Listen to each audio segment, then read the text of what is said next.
وإياك نستعين اهدنا الصراط المستقيم صراط الذين أنعمت عليهم غير المغضوب عليهم ولا الضالين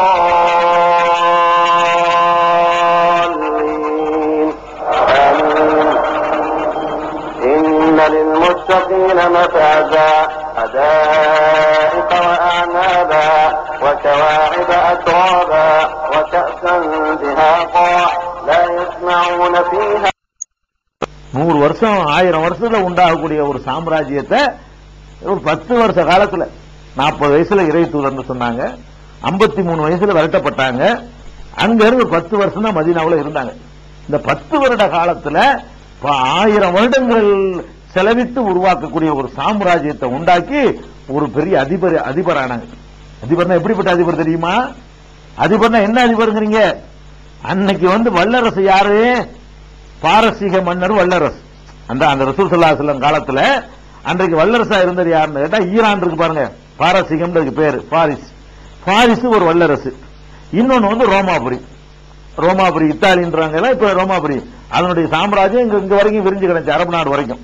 அவ்வளவு பிரம்மாண்டமான சாம்ராஜ்யம் ரோமாபுரி. அந்த ரோமாபுரி இத்தாலி ரெண்டும் தான் பெரிய வல்லரசா இருக்குது. அந்த வல்லரசு நாடுகளுக்கு அழைப்பு அனுப்புற அளவுக்கு வலிமையாகிறாரு. யாருக்கு அழைப்பு அனுப்புறாரு? ஹெர்குலிஸ் மன்னருக்கு, ரோமாபுரி சக்கரவர்த்திக்கு அனுப்புறாரு, கிஸ்ராவுக்கு அனுப்புறாரு. என்ன அனுப்புறாரு? இலா ஹெர்குல் அலீம் ரூம், ரோமாபுரி சக்கரவர்த்திக்கு அப்துல்லாவுடைய மகன் முகமது எழுதி கொள்வது, அஸ்லிம் தஸ்லம், நீ இஸ்லாத்தை ஏற்றுக்கொள், நீ பாதுகாப்பு பெறுவாய், வெற்றி பெறுவாய் என்று சொல்லி அழகான ஒரு அறிவுரையை சொல்லி, இதான் என் வழியில வாண்டு சொல்லி கூப்பிடுறாங்க. இதெல்லாம் ஒரு வலிமை இருக்கும்போது அப்படி எழுத முடியும். அவ்வளவு ஒரு வலிமையான சாம்ராஜ்யத்தை நபிகள் நாயகம் உருவாக்குனாங்கல்ல. உருவாக்கிட்டு அந்த 10 வருஷ காலம் அந்த மதீனாவுல போய் ஆட்சி அமைச்சு, அந்த 2 வருஷத்துல விட்டுருவோம், அந்த கடைசி 8 வருஷ காலம் இருக்குத, அந்த காலத்துல சம்பாதிக்க நினைச்சு இருந்தா விட்டதெல்லாம் தாண்டி பல மடங்கு சம்பாதிக்க முடியும் தான். ஒரு சாதாரண ஒரு சட்டமன்ற உறுப்பினரா இருந்தாலே ஒரு 3 தலைமுறைக்கு சேர்க்க முடியுது. ஒரு பாராளுமன்ற உறுப்பினர் 10 தலைமுறை, ஒரு மந்திரியா இருந்தா ஒரு 30-40 தலைமுறைக்கு சேர்க்க முடியும். இன்னைக்கு உலகத்தில் நம்ம பார்த்துக்கிட்டு இருக்கிறோம். கேள்வி கேட்பார் இல்லாத ஒரு நாட்டில் சர்வாதிகார மன்னருக்கு எவ்வளவு முடியும், என்ன வேணாலும் முடியும். அவரை சுற்றி பல பேர் ஆட்சி பண்ணாங்க. அவங்க எல்லாம் எப்படி வாழ்ந்தாங்க? உட்கார்ற சேரு அவங்க சிம்மாசனம் தங்கத்தில் இருக்கும், காலுக்கு போடுற செருப்பு தங்கத்தில் இருக்கும், செங்கோல் கூட தங்கத்தெல்லாம் வச்சிருப்பாங்க. அப்படியெல்லாம் அவங்க சுத்தி போய் கோட்டை கொத்தெல்லாம் கட்டி வச்சிருப்பாங்க. அந்த மாதிரி எல்லாம் பக்கத்துல உலகம் பூரா அப்படிதான் நடந்துகிட்டு இருக்குது. அந்த காலத்துல சட்டசபையெல்லாம் கிடையாது, யாரும் கேள்வியெல்லாம் கேட்கல, பாராளுமன்றம் கிடையாது. அந்த காலத்துல பேப்பர்கள்ல போட்டு கிழிக்கிறதும் கிடையாது. அவன் ஊழல் பண்ணிட்டான், இவன் ஊழல் பண்ணிட்டான், வாயை திறக்க இயலாது. அதான் உலகம் பூரா இருந்த ஆட்சி முறை. அப்ப அப்படிப்பட்ட ஒரு காலகட்டத்தில் அவர் எல்லாத்தையும் தனக்கு எடுத்துக்கிட்டா கூட யாராலையும் கேட்க இயலாதுங்க. சம்பாதிக்க நினைச்சு இருந்தா அவருக்கு உள்ள அந்த பவர் அதிகாரத்தை வைத்துக் கொண்டு, அவர் மீது கொண்ட பக்தி வைத்த அன்பு வைத்திருக்கிற மக்களை வைத்துக் கொண்டு என்ன வேண்டாலும் பண்ணிருக்கான். எவ்வளவு கோடியா சேர்த்திருக்கலாம். என்ன நடப்பு? அவர் மரணிக்கிற நேரத்தில் ஆட்சி பெரிய சாம்ராஜ்யத்தினுடைய வல்லரசு நாட்டின் அதிபராக மரணிக்கக்கூடிய நேரத்தில் அவருடைய நிலைமை என்ன தெரியுமா? மரணிக்கும் நேரத்தில் அவருடைய அந்த கவசம்னா போர்க்களங்கள்ல போகும் பொழுது போட்டுக்கொள்ளக்கூடிய சங்கிலியால் ஆன ஒரு சட்டை, வாளுகளை தாக்காம இருக்கிறது. அந்த கவசத்தை ஒரு யூதரிடத்தில் அடைமானம் வைத்து மீட்காமலேயே மரணிக்கிறார். கவசத்தை எதுக்கு அடமானம் வச்சார் தெரியுமா? சில மரக்கால் கோதுமைக்கா வேண்டி இந்த கவசத்தை கொண்டு கொடுத்துட்டு வச்சுக்கப்பா, ஒரு 2 படி கோதுமையை கொடு என்று வாங்கி, இந்த 2 படி கோதுமையை ரிட்டர்ன் பண்ணிட்டு வாங்கவே இல்லை, அதுக்கு வசதி வரல என்ற நிலையில் மரணிக்கிறார். ₹1,00,000 அடமானம் வைக்கிற தங்க கவசம் கிடையாது, இரும்புல உள்ள கவசம். அதுக்கு அதிகபட்சமா போனா 10 படி கோதுமை கொடுப்பான், அவ்வளவுதான் கொடுப்பான். இந்த 10 படி கோதுமை பெருமானம் உள்ள ஒரு சாமான கொண்டே அடமானம் வைத்து விட்டு மரணிக்கிற நேரத்தில் அது யூதர் இடத்தில் இருக்கிறது, மீட்கப்படாமல். அப்ப என்னது சேர்த்தாரு? ஒரு ப்ராப்பர்ட்டி பாருங்க. அப்ப அவர் 10 வருஷம் வாழ்ந்த பிறகு என்ன செஞ்சுட்டு போய் என்னதை வச்சுட்டு போனாரு? அடமானம் தான் வச்சுட்டு போனாரே தவிர வேற ஒண்ணு வைக்கல. அப்ப 40 வயசுல இருந்த பணக்காரரா இருந்தவர் எல்லாத்தையும் இழந்து வந்து அதை விடவும் மோசமான கீழான நிலையில தான் அவர் மரணித்திருக்கிறார் என்பதை பார்க்கும் பொழுது நபிகள் நாயகம் ஸல்லல்லாஹு அலைஹி வஸல்லம் அவர்கள் இந்த கொள்கையை சொல்லி ஒரு சல்லி காசு பிரயோஜனத்தையும் அடையவில்லை. வேற எதுக்கு செஞ்சாரு? உறுதியாகும். கண்டிப்பா ஒரு நோக்கம் இல்லைன்னா ஒரு இறைவனுக்கு அவர் எந்த கொள்கை சொன்னா அதுக்கு தான் செஞ்சிருக்காரு. அதுல அவருக்கு நம்பிக்கை இருக்குது, அது எந்த டவுட்டும் கிடையாதுங்கிற உறுதிக்கு வரணும். சரி, இது மட்டும் தானா? இல்ல. அந்த 10 வருட காலம் அவர் மன்னராக பெரிய சாம்ராஜ்யத்தின் அதிபராக வாழ்ந்தார.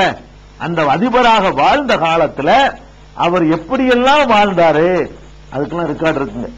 கொஞ்ச நஞ்சம் இல்ல. அவர் எப்படி வாழ்ந்தார் என்பதற்கு ஏராளமான சான்றுகள் அடுக்கடுக்காக ஹதீஸ்கள் நம்ம பார்க்கிறோம். எப்படிப்பட்ட சான்றுகள்? நபிகள் நாயகம் ஸல்லல்லாஹு அலைஹி வஸல்லம் அவர்கள் அந்த அல்லாஹ்வுடைய தூதராக ஆகி ஆட்சி தலைவராக ஆன பிறகு அவர்கள் எப்படி வாழ்ந்தார்கள் அந்த சான்றுகளை பாருங்க. ஃபர்ஸ்ட் ஒரு மனிதன் சம்பாதிக்கிறதுக்கு சொல்லுவான், ஒரு ஜான் வயிறு இல்லாட்டி உலகத்துல ஏது கலாட்டான்னு சொல்லுவான். எல்லாம் இந்த வயிற்றுக்கு தான். நம்ம சம்பாதிக்கிறோமே அது பூரா பெரும்பகுதி எதுக்கு நம்ம செலவழிக்க விரும்புறோம்னு கேட்டா வகை வகையா வேணும், அது செய்யணும்னு கண்டுபிடிச்சிருக்கான். இவ்வளவு எதுக்குன்னு சொன்னா இந்த நாக்கு ருசிக்காகத்தான் அவ்வளவும் பண்றோம். ஒரு மனிதன் பொருள் திரட்டுவது சொகுதா வாழ்வதில் அதிக முதலிடம் கொடுக்கிறது இந்த சோறு தான். சோத்தை வச்சு ஒரு பிரியாணியில எவ்வளவு காரியம் அமைச்சு வந்துடுறோம். 1000 ரூபாய்க்கு பணியாதவன் அரை பிளேட் பிரியாணிக்கு கையெழுத்து போடுறான். நம்ம பார்க்கணும், இந்த சோத்துக்கு அவ்வளவு பெரிய பவர் ஜாஸ்தி இருக்கு. அப்ப நாக்குக்காகத்தான் எல்லாத்தையுமே பண்றாங்க. இப்ப நபிகள் நாயகம் ஸல்லல்லாஹு அலைஹி வஸல்லம் அவர்கள் அந்த 40 வயசு வரைக்கும் அந்த பணக்கார வாழ்க்கையை விட்டுருங்க, மா மன்னரா இருக்கிறாங்களே, அப்ப அவங்களுடைய வாழ்க்கையில அவங்களுடைய சாப்பாடு அந்த அடமானம் வச்சுட்டு இறந்தாங்கன்னு சொன்னேன். அதுக்குள்ள ஹதீஸ் நம்பரையும் குறிச்சுக்கிறங்க. நபிகள் நாயகம் தம்முடைய கவச ஆடையை அடைமானம் வைத்துவிட்டு மீட்காமலே மரணித்தார்கள் என்பது சஹீஹுல் புகாரிங்கிற நூல்ல 2068, 2096, 2200, 2251, 2252, 2386, 4467 ஆகிய எண்ணுள்ள ஹதீசுகளாக பல இடங்களில் இது புகாரியில பதிவு செய்யப்பட்டிருக்கிறது.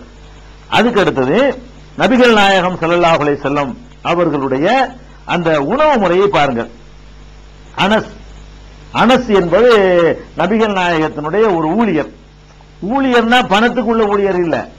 அல்லாஹ்வுடைய தூதர்னு வந்த உடனே அபூ தல்ஹா அவங்க வளர்ப்பு தந்தை அபூ தல்ஹா அவர்கள் சின்ன பையனா இருக்கிற அனஸை கொண்டு வர்றீங்க, உங்களுக்கு சின்ன பையன் வேலை வெட்டிக்கு ஆள் வேணும், அதுக்கு உங்களுக்கு ஆள் வைக்க முடியாது, நம்ம பையனை யூஸ் பண்ணிக்கிறங்க அப்படின்னு சொல்லி கொண்டாந்து விட்டுட்டு போறாரு. அவர் தான் அனஸ்ங்கிறவர். அவர் தான் 10 வருட காலமும் நபிகள் நாயகம் ஸல்லல்லாஹு அலைஹி வஸல்லத்திற்கு எல்லா விதமான பணிவிடைகளும் செய்தவர். அனஸ் ரலியல்லாஹு அன்ஹு அவர்கள் ரசூலுல்லாஹ்வுடைய எல்லா வீட்டு வரைக்கும் போய் அவங்களுக்கு எல்லா உதவிகளும் செய்யக்கூடியவராக இருந்தார். அவர் என்ன சொல்றாருன்னு கேட்டா, நபிகள் நாயகத்துக்கு பணியாளர் இவர் சொல்றாரு, அவங்க பசியோட இருக்கிறத பார்த்துட்டு நான் வீட்டுக்கு போய் பணியாளர் முதலாளிக்கு சாப்பாடு, யாருக்கு? மாபெரும் ஆன்மீக தலைவருங்க, மாபெரும் சாம்ராஜ்யத்தின் அதிபதி, அவருடைய வயிற்று பசியை பார்த்துவிட்டு எங்க வீட்டில இருந்து போய் இணைஞ்சிருக்கிறேன், நான் கொண்டு சாப்பாடு கொடுப்பேன். என்ன கொடுப்பேன்? அதாவது ஒரு காஞ்சி போன ரொட்டியையும் அந்த வாடையெல்லாம், அது ஒரு எண்ணெய்க்குன்னு ஒரு வாடை இருக்கும்ல, நல்லெண்ணெய் இருக்குதுங்க, இன்னைக்கு தான் செக்குல ஆட்டிக்கிட்டு அதுல ஒரு வாடை இருக்கும், சீல் வச்சு வச்சிருந்தா வாடை இருக்கும். அதை திறந்து ஒரு டம்ளர்ல வச்சு 4 நாள் கழிச்சு பாத்தீங்கன்னா அந்த நல்லெண்ணெயுடைய வாடையெல்லாம் போயிடும், வாடை கெட்டு போயிடும். ஒரு மாசம் கழிச்சு அதை யூஸ் பண்ண முடியாது, அதாவது அந்த வாடை கெட்டு வீணா போயிடும். அவர் சொல்றாரு, எண்ணெய் வாசனை கெட்டு போய் விட்ட கொஞ்சம் எண்ணெயையும் கொழுப்பையும் அந்த காஞ்சி போன ரொட்டியையும் நபிகள் நாயகத்துக்கு நான் கொண்டு கொடுத்திருக்கிறேன். அவங்க பசியை பார்த்துட்டு சாப்பிடுவதற்கு ஒண்ணுமில்லாம இருக்கிற நிலையை பார்த்துட்டு அந்த ரொட்டியை கொண்டு கொடுத்திருக்கிறேன். அந்த ரொட்டி கூட என்ன ரொட்டி தெரியுமா? கோதுமை 2 கோதுமை இருக்குது.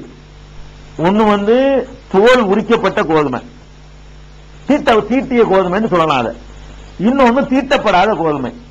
இதை நம்ம புரிஞ்சுக்கிற பாஷையில சொல்வதா இருந்தால் நெல்லு அரிசின்னு சொல்லலாம். இப்ப அரிசிய மாவாக்கணும்னா அது மாவு சாப்பிட முடியுங்க. நெல்லையே போட்டு மாவாக்கணும் எப்படி இருக்கு? நெல்லையே போட்டு அரைச்சி மாவாக்கணும் அது எப்படி இருக்குங்கிற அளவு அதிகமா இருக்கலாமே தவிர உள்ள இறங்குமா? அதுல தவிடு பூமியெல்லாம் சேர்ந்துல இருக்கு. அப்ப நபிகள் நாயகம் காலத்துல நல்ல உயர்ந்த வசதியானவங்க தீட்டப்பட்ட கோதுமையில சாப்பிடுவாங்க. ஏழைப்பாளைங்க என்ன செய்வாங்கன்னு கேட்டா அந்த தோலோடவே போட்டு அரைச்சி அந்த கோதுமையை சாப்பிடுவாங்க. அதிகமா இருக்குங்கிறதுக்காக வேண்டி. இப்ப தீட்டிட்டோன்னு வைங்களேன், பாதி குறைஞ்சிரும்ல. 1 லிட்டர் கோதுமையை தீட்டு 1/2 லிட்டரா போயிடும். அப்ப 1 லிட்டர் மாவு கிடைச்சா இன்னும் 4 பேர் சாப்பிடலாம்ங்கிறதுக்காக வேண்டி தீட்டப்படாத அந்த கோதுமையவே திருகையில போட்டு அரைச்சி அதை சாப்பிடுவாங்க.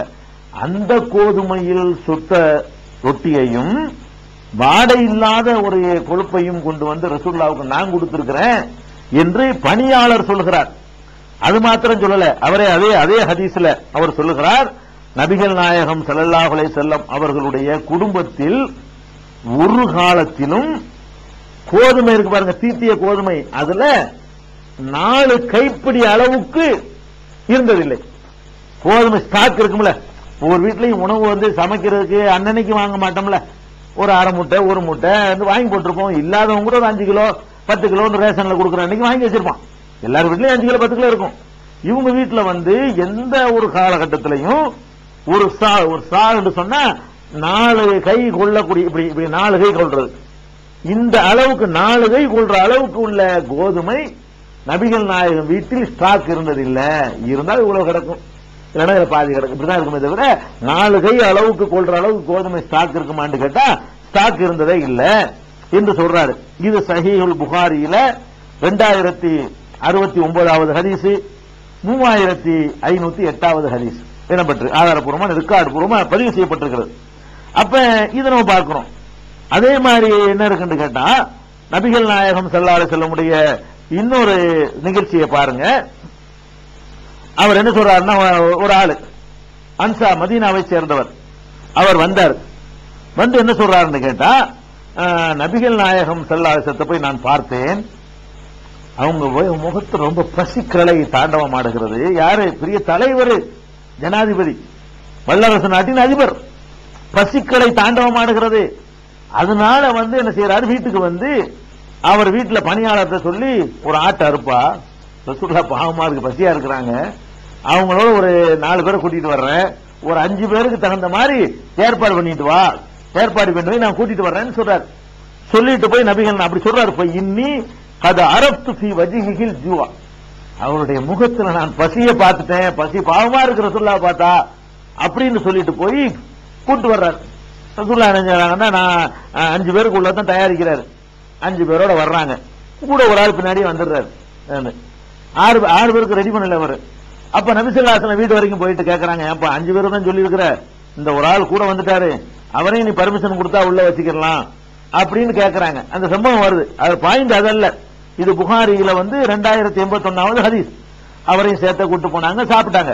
எதுக்கு நான் சொல்றேன்னு கேட்டா, ஒரு அந்த ஊரை சேர்ந்த ஒரு மனிதர், ஒரு ஜனாதிபதியாக இருக்கிற ஒரு பெரிய ஆன்மீக குருநாதர், பெரிய ஆன்மீக தலைவர், அல்லாஹ்வுடைய தூதர்ங்கிறது பெரிய கிரேடு, அவ்வளவு பெரிய தங்களுடைய வாழ்க்கைக்கே வழிகாட்டியாக வந்த ஒருவராகவும் தங்களுக்கு அதிகாரம் செலுத்தக்கூடிய தலைவராகவும் இருக்கக்கூடியவர் முகத்துல பசியை பார்த்துட்டு இவர் பரிதாபப்படுறாருங்க.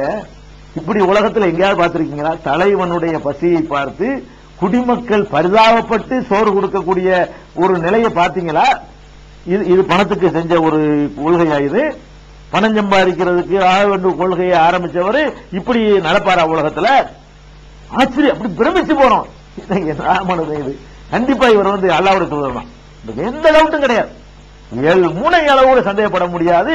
அவர் ஒரு லட்சியத்தை சொல்றாரு பாருங்க, அதுக்கு தான் இவ்வளவு உழைக்கிறார். அங்க ஆகிரத்து மறுமைன்னு ஒண்ணு இருக்கிறது, அங்க நம்ம வந்து நல்லா இருக்கணும், அது அல்லாஹ் பொறுப்பை சுமத்திட்டான். இங்க என்ன வந்தாலும் சமாளிச்சுக்கிறோம், சகிச்சுக்கிறோம் என்று வாழ்ந்தாங்க பாருங்க. அந்த கொள்கைக்கு செஞ்சார்கள் என்பது நமக்கு இதுல இருந்து நமக்கு இன்னும் பொறுப்பாகிறது. அதே மாதிரி இன்னொரு ஹதீஸ பாருங்க, ஆயிஷா நாயகி நபிகள் நாயகத்தினுடைய மனைவி சொல்றாங்க, என்ன சொல்றாங்க தெரியுமா? அதாவது இன்குன்னால நந்துரு இலல் ஹிலால் சும்மல் ஹிலால் சலாதத் அஹில்லத்தின் ஃபீ ஷஹரைனி, நாங்கள் ஒரு மாதம் இன்னொரு மாதம் இப்படி 3 மாதம் ஓடி போய்விடும், 3 பேரை கண்டு விடுவோம், 2 மாதத்துல 3 பேரை பார்த்து விடுவோம். வமா ஊக்கிதத் ஃபீ அபியாத்தி ரசூலில்லாஹி ஸல்லல்லாஹு அலைஹி வஸல்லம் நார், நபிகள் நாயகம் வீட்டில் நெருப்பு மூட்டப்பட்டிருக்காது, 3 பேரை கடந்துரும், அடுப்பு மூட்ட மாட்டோம். யார் சொல்றா? நபிகள் நாயகத்துடைய மனைவி சொல்றாங்க. 3 பிறைகள் 2 மாசத்துல 3 பிறை பார்த்துடலாம், ஸ்டார்டிங்ல பார்த்தோம்னா. அப்ப 2 மாசம் முடியும் போது 3 பிறையை பார்க்க முடியும். அப்ப 3 பிறை இப்ப 2 மாசம் கழிஞ்சிரும். எந்த நிலையில் கழியும் தெரியுமா? எங்கள் வீட்டில் அடுப்பு மூட்டப்பட்டிருக்காது அப்படின்னு சொல்லி தங்களுடைய சகோதரியின் மகன் உருவாவிடத்தில் சொல்கிறார்கள். ஆயிஷா நாயகி தன்னுடைய சகோதரியுடைய மகனிடத்தில் சொல்றாங்க, பழைய சம்பவத்தை நினைவுபடுறாங்க. அப்ப அவர் கேட்கிறாரு, சின்னமாவே அவர் உருவா கேட்கிறார், சின்னமாவே மாக்கான யோசிக்கும் எதை வச்சு வாழ்வீங்க, அடுப்பு மூட்டலாம் எப்படி வாழ்ந்தீங்கன்னு கேட்கிறாங்க. திங்கணும்லங்க 2 மாசத்துக்கு அடுப்பே மூட்டலாம் எப்படி வாழ முடியும் உங்களால? அவங்க சொன்னாங்க, ஆயிஷா நாயகி சொல்றாங்க, காலத் அல் அஸ்வதான் அத்தம்ருவல்மா, 2 பொருள் தான், தண்ணி பேரிச்சம்பழம். 2 மாசத்துக்குங்க, 2 மாசத்துக்கு உணவு என்ன, நம்ம நோம்புகளை கூட பத்தாது. என்ன சொல்றாங்க பாருங்க, அல் அஸ்வதான் அத்தம்ருவல்மா, பேரிச்சம்பழமும் தண்ணீரும் தான் எங்களுடைய உணவு. 2 மாசத்துக்கு தொடர்ந்து 2 பேரிச்சம்பழம் 1 தண்ணி உணவு, புல் உணவு. இது உணவு நோன்பு திறக்கிறதுக்கு மட்டும் துணை அது வேண்டி இருக்கு, அப்புறம் 2 செட்டு கஞ்சி வேண்டி இருக்கு பாருங்க. அது என்ன உணவு, முழு உணவு என்னன்னு கேட்டா தண்ணியும் பேரிச்சம்பழமும் தான். அதோட சேர்த்து சொல்றாங்க, சில நாட்களில் அன்சாரி தோழர்கள் பார்த்துவிட்டு அவங்க பால் கறந்து கொண்டாந்து கொடுப்பாங்க ரசூலுல்லாஹ்வுக்கு, அன்பளிப்பா, கஷ்டப்படுறீங்களா இருந்தாங்க பால் குடிங்க, அதை கொடுப்பாங்க. அதை நாங்க சாப்பிட்டு இருக்கிறோம். அப்ப வெறும் பேரிச்சம்பழம் தண்ணி. சில நாட்களில் அன்சாரிகள் பக்கத்து வீட்டில் உள்ளவங்க, எத்த வீட்டில் உள்ளவங்க இருப்பாங்க இல்லையா, மதீனாவாசிகள், அவங்களுடைய சீடர்கள், குடிமக்கள் கொண்டு வந்து கொடுக்கக்கூடிய அந்த கொஞ்சம் பால் கிடைச்சால் அது மற்ற நாட்கள்ல பேரிச்சம்பழமும் தண்ணீரும் தான். யாரு எப்படி வாழ முடியும்? நமக்கு முடியுமா? 2 மாசம் வாழ்ந்து காட்டுங்க பார்ப்போம். 2 நாளைக்கு வாழ முடியுமா? 2 நாளைக்கு வெறும் தண்ணி பேரிச்சம்பழம் மட்டும் சாப்பிட்டுட்டு வாழ முடியுமா? வாழ்ந்திருக்கிறாங்க. புகாரியில 2567வது ஹதீஸ். எதுக்கு சொல்றேன்னு கேட்டா, இவங்களுடைய வாழ்க்கை உரைச்சு பார்க்கிறோம். நம்மளை ஏமாத்திருந்தால் பண்ணிருப்பாரோ, ஏதாவது ஒரு நோக்கத்துக்காக அப்படி பண்ணிருப்பாங்களோ என்றெல்லாம் ஒரு டவுட் வறுமையானால் ஒரு நோக்கம் கிடையாது, கண்டிப்பா கிடையாது. இப்படி வாழ்ந்த ஒருத்தருக்கு எந்த நோக்கம் இருக்க முடியாது என்று நம்ம தெரிஞ்சுக்கிறோம். அதே மாதிரி இந்த ஹதீஸ் 2567வது ஹதீஸ் நாங்க பார்க்கிறோம். அதே மாதிரி ஆயிஷா நாயகி சொல்றாங்க, நபிகள் நாயகம் ஸல்லல்லாஹு அலைஹி வஸல்லம் அவர்கள் மரணித்தாங்க இல்லையா, மூத்தா போன அன்னைக்கு உங்க வீட்டுல என்ன இருந்துச்சு? மூத்தா போகும்போது வீட்டுல ஏதாவது இருக்கும்ல, என்ன ஸ்டாக் வச்சுட்டு போனாங்க கேட்டவுடனே அவங்க சொல்றாங்க, ஒரு மனிதன் சாப்பிட முடியாத கோதுமை இருக்கு பாருங்க, அந்த கோதுமை, அதாவது தீட்டப்படாத கோதுமை, அந்த கோதுமையுடைய ஒரு சின்ன கொஞ்சோண்டு மாவு இருந்துச்சாதான் வீட்டுல. ஸ்டாக் என்ன? தீட்டப்படாத கோதுமையுடைய கொஞ்சோண்டு மாவு இருந்துச்சு, அதை தவிர ஒரு ஒண்ணுமே இல்ல அப்படின்னு சொல்லி ஆயிஷா நாயகி சொல்றாங்க 3097 புகாரியில. அப்ப எதுக்கு இதை சொல்றோம்னு கேட்டா, நபிகள் நாயகம் ஸல்லல்லாஹு அலைஹி வஸல்லம் அவர்கள் வீட்டுல சாப்பிட்ட சாப்பாட்டை பாத்தீங்கன்னா, ஒரு நாள் 2 மாசத்துக்கு பேரிச்சம்பழம் சாப்பிடுறாங்க, கொஞ்சோண்டு பால் சாப்பிடுறாங்க, தீட்டப்படாத கோதுமை சாப்பிடுறாங்க. இது கூட இந்த பேரிச்சம்பழம்னு சொன்னா ஒரு ஆளுக்கு 2 கிலோ சாப்பிட்டு இருப்பாங்களா? பேரிச்சம்பழம் அதை கூட ஒரு 2 கிலோ ஒரு நாளைக்கு அடிச்சா சாப்பிட்டு நல்ல தெம்பா இருக்கலாமே, அப்படியும் கிடையாதுங்க. வேற என்ன? மா சபிய ஆளு முஹம்மதின் ஸல்லல்லாஹு அலைஹி வஸல்லம் மின் தஆமின் ஸலாஸத அய்யாமின், நபிகள் நாயகமும் அவர்களுடைய குடும்பத்தார்களும் 3 நாட்கள் வயிறு நிறைய எதையும் சாப்பிட்டதில்லை, எந்த உணவும் சாப்பிட்டதில்லை. வயிறு நிறைய சாப்பிடுறது என்பது ஒரு நாளைக்கு சாப்பிட்டார்களே, ஆனால் 2 நாளைக்கு கிடைக்காது. 3 நாளைக்கு வயிறார தொடர்ந்து சாப்பிட்டாங்கள் என்ற வரலாறே கிடையாது என்று அபூ ஹுரைரா என்ற தோழர் சொல்லி காட்டுகிறார். இது சஹீஹுல் புகாரியில 5374வது ஹதீஸாக நாம் காணுகிறோம். அப்ப இன்னும் சொல்ல போனால், இதை விட்டுருங்க, இந்த கோதுமையில தீட்டப்படாத கோதுமை இருக்க, அதை எப்படி சாப்பிட்டாங்கிறதுக்கு ஒரு ஹதீஸ் கிடைக்குது. எப்படி கிடைக்குது? அப்ப கேட்கிறாங்க, நபிகள் நாயகம் ஸல்லல்லாஹு அலைஹி வஸல்லம் இன்னொரு பணியாளர் சஹல் இப்னு சஅத் அவர்கள்ட்ட, நபிகள் நாயகம் ஸல்லல்லாஹு அலைஹி வஸல்லம் அவர்கள் தீட்டிய கோதுமை மாவை சாப்பிட்டு இருக்கிறார்களா? கேள்வி பிற்காலத்தில் கேட்கிறாங்க. அவங்க சொல்றாங்க, நபிகள் நாயகம் ஸல்லல்லாஹு அலைஹி வஸல்லம் அவர்கள் சல்லடையே பார்த்தது கிடையாது. தீட்டுறதுன்னா நல்ல சலிக்கப்பட்ட மாவு, தீட்டி அந்த சல்லடையில போட்டு சலிச்சு பட்டு மாதிரி இருக்குமே, அந்த மாவு ரசூலுல்லாஹ் சாப்பிட்டு இருக்கிறாங்களா என்பது கேள்வி. அவர் என்ன பதில் சொல்றாருன்னு கேட்டா, நபிகள் நாயகம் ஸல்லல்லாஹு அலைஹி வஸல்லம் அவர்கள் சல்லடையை பார்த்ததே கிடையாது, மாவு சலிக்கிற சல்லடை இருக்க அதை பார்த்ததே கிடையாதுங்கிறாரு.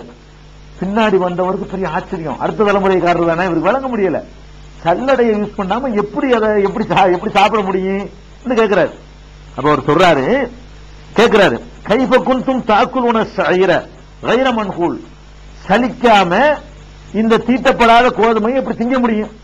தீட்டின கோதுமையா இருந்தாலும் பரவாயில்லை, தீட்டப்படாத கோதுமை பூமியெல்லாம் கிடக்கும், அதை சலிக்காம நீங்க எப்படி அதை சாப்பிடுவீங்க, எப்படி சாப்பிட முடியும் உங்களால கேட்கும் பொழுது அவங்க சொல்றாங்க, திருகையில வச்சு நாங்க அரைக்குவோம், அந்த கோதுமைய அரைச்சோம்னு நினைச்சோம்னா ஓரளவுக்கு அரைஞ்சிரும், ஊதுவோம், ஊதுன உடனே பெரிய உமி இருக்கு பாருங்க, அதுகள்லாம் பறந்துரும். அது பறந்த பிறகு எது மிச்சமா இருக்குதோ அதுல தண்ணியை ஊத்தி குழைச்சி தின்றுவோம், சுட்டி சுட்டு கூட சாப்பிடறது இல்ல, அதுக்கு குழம்புக்கெல்லாம் எங்க போறது? அப்ப நபிகள் நாயகம் ஸல்லல்லாஹு அலைஹி வஸல்லம் உடைய உணவு என்னன்னு கேட்டா, இந்த மாதிரி கோதுமை மாவு இருந்துச்சுன்னு சொன்னா அரைச்சி திருகையில போட்டு திருகையில அரைத்து அதை ஊதி விட்டு உமிகளை பறக்க செய்து மிச்சம் உள்ளதுல தண்ணியை ஊத்தி குழைச்சி அதையே சாப்பிட்டுக்குருவோம். இதுதான் நபிகள் நாயகத்தினுடைய உணவு என்று சொல்லி சஹீஹுல் புகாரியில ஸஹல் ரலியல்லாஹு அன்ஹு அவர்கள் சொல்லக்கூடியது 5413வது ஹதீஸாக இடம்பெற்றிருக்கிறது. அப்ப இதுகள் எல்லாம் பார்க்கும் பொழுது பெருமானார் ஸல்லல்லாஹு அலைஹி வஸல்லம் அவர்கள் எவ்வளவு எளிமையான முறையில அவங்களுடைய வாழ்க்கை அமைஞ்சிருக்குங்கிறத பார்க்கிறோம். இன்னும் சொல்ல போனா, நம்ம கறி இருக்குல்ல, சால்னா குழம்பு வைக்கிறோம்ல, இன்னைக்கு குழம்பு வச்சோம்னா இன்னைக்கே சாப்பிட்டுருவோம். ரொம்ப ஒரு வறுமையான குடும்பமா இருந்தாங்கன்னு சொன்னா அடுத்த நாள் கூட வச்சுக்கிடுவாங்க, பழைய குழம்புன்னு வச்சுக்கிடுவாங்க.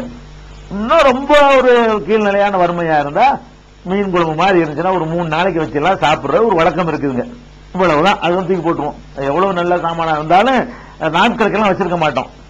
நபிகள் நாயகம் ஸல்லல்லாஹு அலைஹி வஸல்லம் உடைய காலத்துல அவங்களுடைய குடும்பத்துல எப்படி இருக்குன்னு கேட்டா, ரசூல் ஸல்லல்லாஹு அலைஹி வஸல்லம் அவர்கள் அந்த கால் இருக்குல்ல, கால் குழம்பு, இந்த கால் குழம்பு இருக்க ஆட்டுக்காலுடைய குழம்பு, அத போட்டு குழம்பு சால்னா வச்சு 15 நாள் வரைக்கும் சாப்பிடுவாங்களாம்.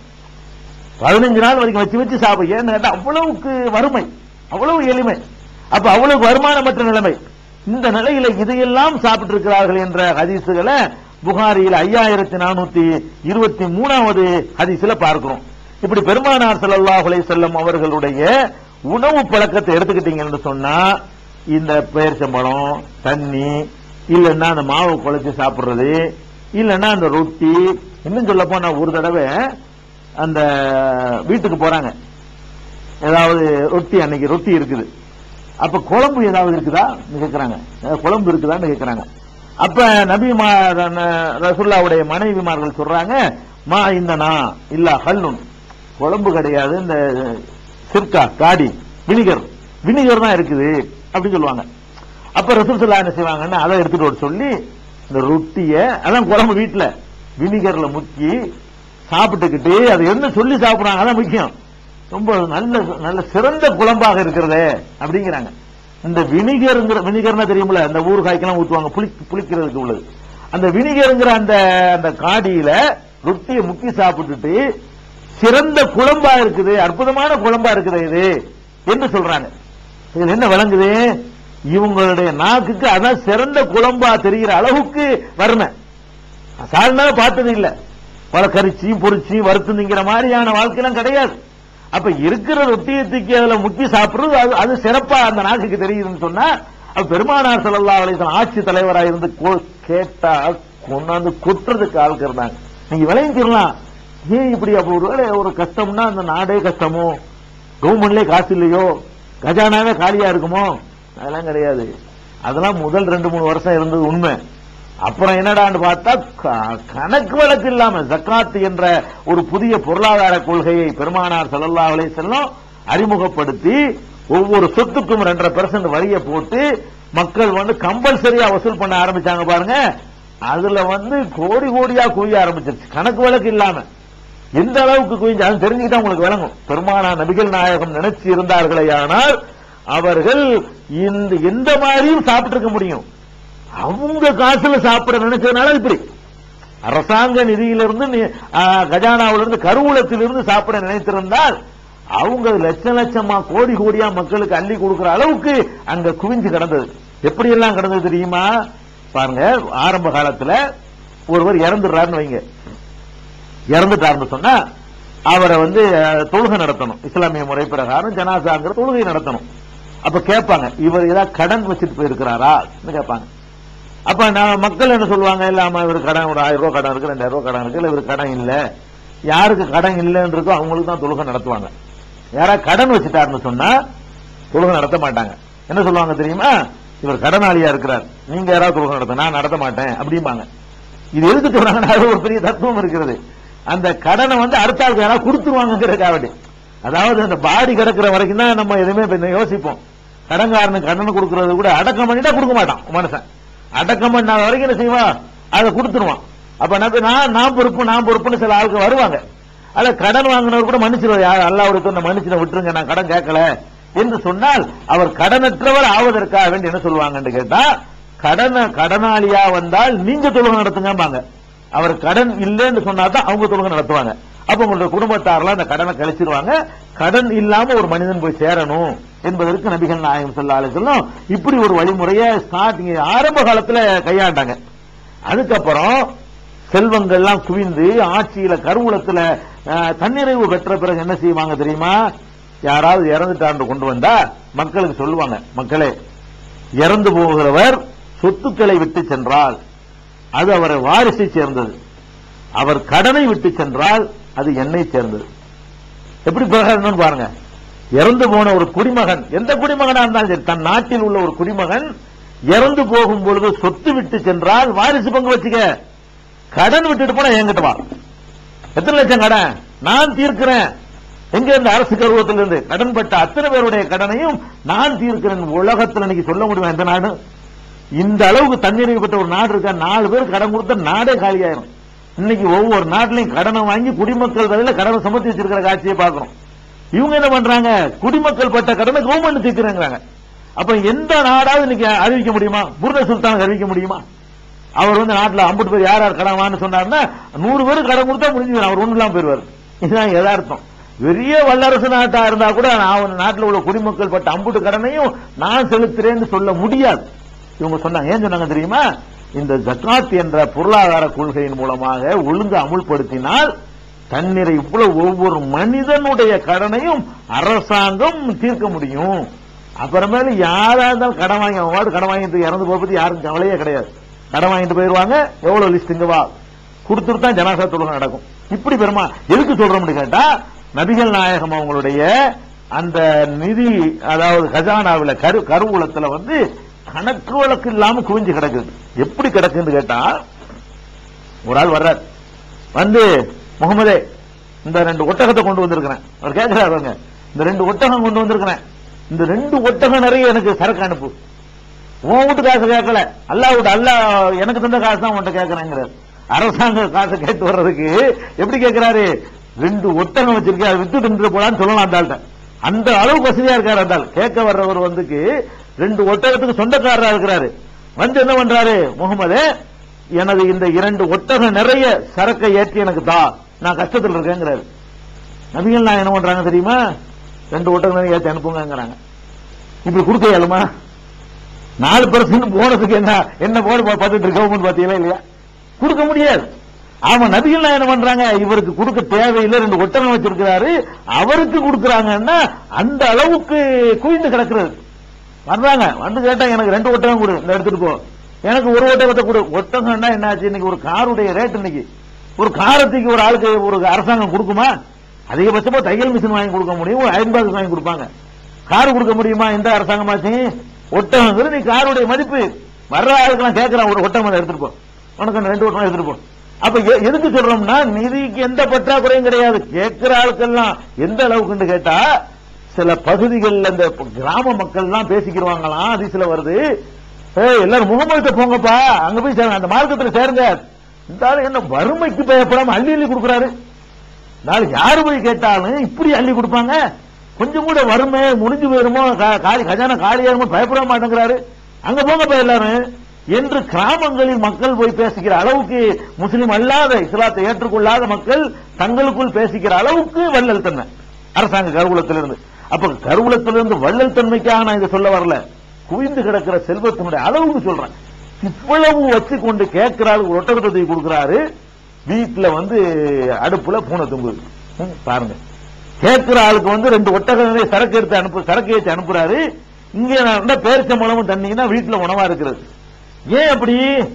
இது என்ன, எதனால அப்படி செஞ்சாங்கன்னு கேட்டா அவங்களே அதை விளக்கிறாங்க. இதை நம்ம என்ன சொல்றது, நபிகள் நாயகம் ஸல்லல்லாஹு அலைஹி வஸல்லம் ஒரு கொள்கையை வகுத்திருந்தாங்க. என்ன கொள்கை தெரியுமா? பள்ளிவாசல் கூடாது, பள்ளிவாசல் தலைமைச் செயலகம், நபிகள் நாயகத்தினுடைய தலைமைச் செயலகம், அரசாங்க கருவூலம் எல்லாமே அதுதான். பிரம்மாண்டமான இடம் அது. அதுல வந்து என்ன ஆச்சுன்னா பேரிச்சம்பழம் குவித்து வைக்கப்பட்டிருக்கிறது. என்ன பேரிச்சம்பழம்?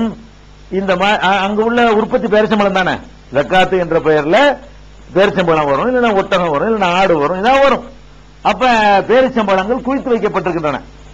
அந்த பேரிச்சம்பழத்துல குவித்து வைக்கப்பட்டதை போய் நபிகள் நாயகத்தினுடைய ஒரு பேரப்புள்ள ஹசன் அவர்கள் போய் என்ன செய்யறாங்க, மக வீட்டு பேரன் அவர் போய் என்ன ஒரே ஒரு பேரிச்சம்பழத்தை எடுத்து சாப்பிடுறாரு, வாயில வச்சிடுறாரு.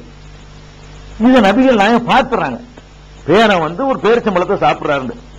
உடனே வந்து சின்ன பிள்ளை தானு கூட விடல, உடனே வந்து அந்த பையனை பிடிச்சி விரல வாய்க்குள்ள விட்டு துப்பு கீழே அப்படிங்கிறார். துப்புன்னு சொன்ன மட்டும் சொல்லல, இது வந்து முகம்மதுடைய குடும்பத்துக்கு ஹலால் இல்ல ஹராம்னு உனக்கு தெரியாதா? உனக்கு முகம்மதுடைய குடும்பத்தாராகிய நமக்கு இந்த ஜக்காத் அரசாங்க நிதி, பைத்துல் மால், பொது கருவூலம் ஹராம், பாவம், தொடக்கூடாது என்று உனக்கு தெரியாதா? கேட்டு சின்ன பிள்ளைக்கு பாடம் கடிச்சு கொடுத்து ஒரு பேரிச்சம்பழத்தை அந்த சின்ன குழந்தை அறியாமையினால தொட்டா கூட இந்த அரசாங்க நிதியில இருந்து தானோ தன்னுடைய குடும்பமோ வாரிசுகளோ சொந்த பந்தங்களோ ஒரு பேரிச்சம்பழத்தையும் எடுக்கக்கூடாது. என்ன கொள்கை பாத்தீங்களா? ஒரு பேரிச்சம்பழத்தை கூட குவிஞ்சு கிடக்கும், பார்த்துக்கிட்டு திங்காம இருக்கணுங்க. அதாவது இல்லாம திங்காம வந்து பெரிய ஆச்சரியம் கிடையாது. இங்க குவிஞ்சு கிடக்குது, கேட்கிற ஆளுக்கு அள்ளி அள்ளி கொடுக்குறாங்க. அதை ஒரு பக்கம் பார்த்துக்கிட்டு இங்க வந்து பச்சை தண்ணியை குடிச்சிட்டு பட்டினியை கிடக்குறாரு. குடும்பமே கிடக்குது, மாவை குழைச்சு சாப்பிட்டுக்கிட்டு குடும்பமே கிடக்குது. இங்க மற்றவங்களுக்கு அவர் குடிமக்கள் அள்ளி அள்ளி கொடுக்கிறாரு, ஒட்டகத்தை கொடுக்கிறாரு, சரக்கு அள்ளி கொடுக்கிறாரு, பேரிச்சம்பழத்தை முட்டை அள்ளி கொடுக்கிறாரு. ஒரு ஆள் வர்றாரு, வந்து என்ன பண்றாருன்னு கேட்டா அந்த மாதிரி தர்மம் கேட்கிறாரு. ஒரு மூட்டை அளவுக்கு பேரிச்சம்பழத்தை ஒண்ணு எடுத்துட்டு போ, ஒரு மூட்டை பேரிச்சம்பழத்தை அள்ளி கொடுக்கிற அளவுக்கு அங்க குவிஞ்சு கிடக்கிறது. இங்க கேட்டா வீட்டுல சோறு இல்ல, ரொட்டி இல்ல, சால்னா இல்ல, குழம்பு இல்ல, பேரிச்சம்பழம் இல்ல. இதுதான் அங்க உள்ள நிலைமை. அப்ப பேரப்பிள்ளைய கூட தொடக்கூடாதுன்னு சொல்லிட்டாங்க. எங்களுக்கு ஹராம், நாங்கள் தொடவே மாட்டோம். நான் தொட மாட்டேன், என் பொண்டாட்டி தொட மாட்டாங்க, என் பிள்ளைங்க தொட மாட்டாங்க, என் பேரப்பிள்ளைய தொட மாட்டாங்க. என் வழி அதை விட ஒரு பெரிய பரிதாபம் என்ன தெரியுமா? அவருடைய வாரிசா பிறந்து விட்டால் இன்னைக்கு கூட அந்த ஜக்காத் என்ற நிதியிலிருந்து வாரிசுகள் பெறக்கூடாது. அவர் என்ன ஏற்பாடு பண்ணிட்டு போயிட்டார்? அரசாங்க கருவூலத்தினுடைய நிதியை இஸ்லாமிய கவர்மெண்ட்ல ஜக்காத் தான் அரசாங்க கருவூலம்.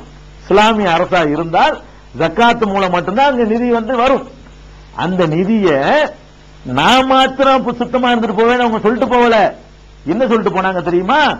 நானும் தொடமாட்டேன், என் பிள்ளைங்களும் தொடமாட்டேன், தொடக்கூடாது. எது வரைக்கும் தொடக்கூடாது தெரியுமா? உலகம் அழியிற காலம் வரைக்கும்.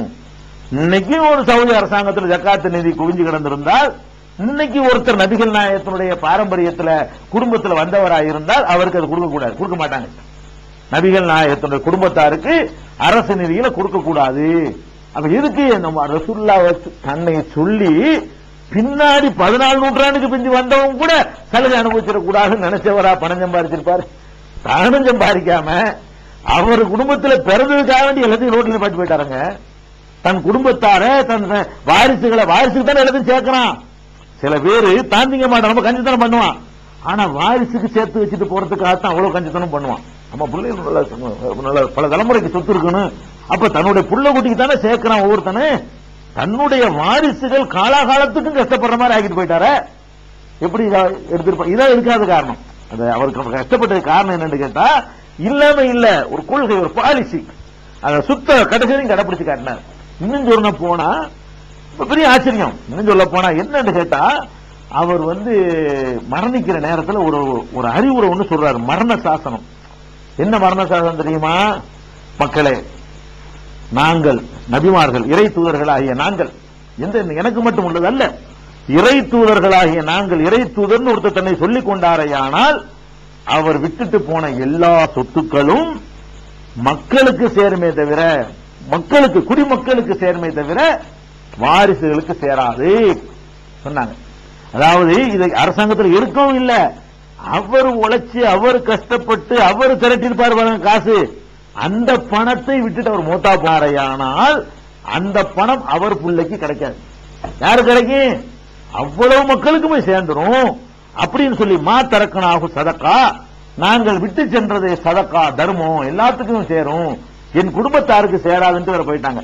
அவர் என்னத்தையாவது சொத்து பத்து அவர் சம்பாரிச்சு வச்சுட்டு போயிருந்தா கூட அது அவருடைய பிள்ளைக்கு கிடைக்காது. ஆச்சரியப்படுறோம். அப்ப இந்த மாதிரியான ஒரு காட்சியை பார்க்கிறோம். எந்த அளவுக்கு கேட்டா, நபிகள் நாயகம் ஸல்லல்லாஹு அலைஹி வஸல்லம் அவர்கள் மரணித்த பிறகு அவங்களுக்கு ஒரு நிலம் இருந்தது, ஒரு நிலம். அந்த நிலம் அந்த நிலம் எப்படின்னு கேட்டா, போர்க்களங்கள்ல பங்கெடுக்கிறவர்களுக்கு வெற்றி பெற்றாங்கன்னு சொன்னா ஒவ்வொரு வீரருக்கும் அந்த வெறும் இடங்களை பங்கு போட்டு கொடுப்பாங்க. நபிகள் நாயகத்துக்கு அது மாதிரியான ஒரு நிலம் கிடைச்சது. அது அவங்களுக்குள்ளதை அரைச்சு அதுல இருந்து வரக்கூடிய அந்த வருமானம் வந்துகிட்டு இருக்கும்.